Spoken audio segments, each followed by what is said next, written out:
करदम जी और देवहूति जी का विहार।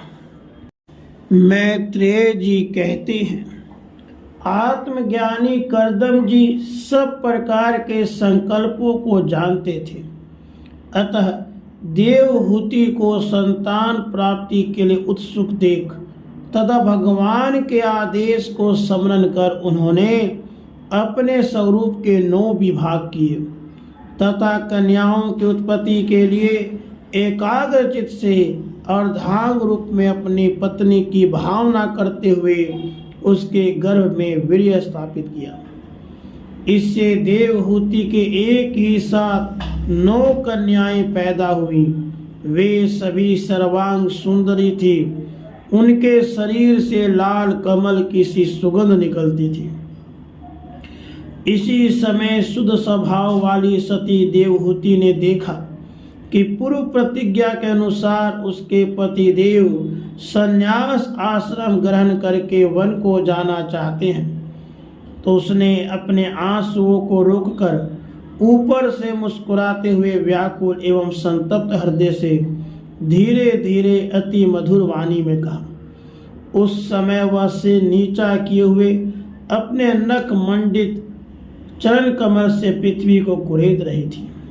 देवहूति ने कहा, भगवान, आपने जो कुछ प्रतिज्ञा की थी वह सब तो पूर्णतः निभा दी, तो भी मैं आपकी शरणागत हूँ, अतः आप मुझे अभय दान छोड़ दीजिए। ब्राह्मण, इन कन्याओं के लिए योग्य वर खोजने पड़ेंगे और आपके वन को चले जाने के बाद मेरे जन्म मरण रूप शोक को दूर करने के लिए भी कोई होना चाहिए।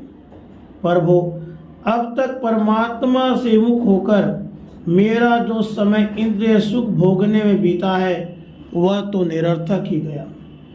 आपके परम प्रभाव को न जानने के कारण ही मैंने इंद्रियों के विषयों में आसक्त रहकर आपसे अनुराग किया, तथापि यह भी मेरे संसार भय को दूर करने वाला ही होना चाहिए। अज्ञानवश असत्पुरुषों के साथ किया हुआ जो संग संसार बंधन का कारण होता है, वही सत्पुरुषों के साथ किए जाने पर असंगता ही प्रदान करता है।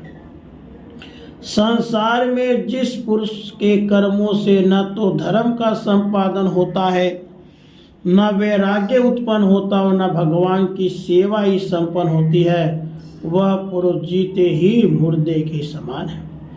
अवश्य ही मैं भगवान की माया से बहुत ठगी गई, जो आप जैसे मुक्तिदाता पति देव को पाकर भी मैंने संसार बंधन से छूटने की इच्छा नहीं की। राधे कृष्ण।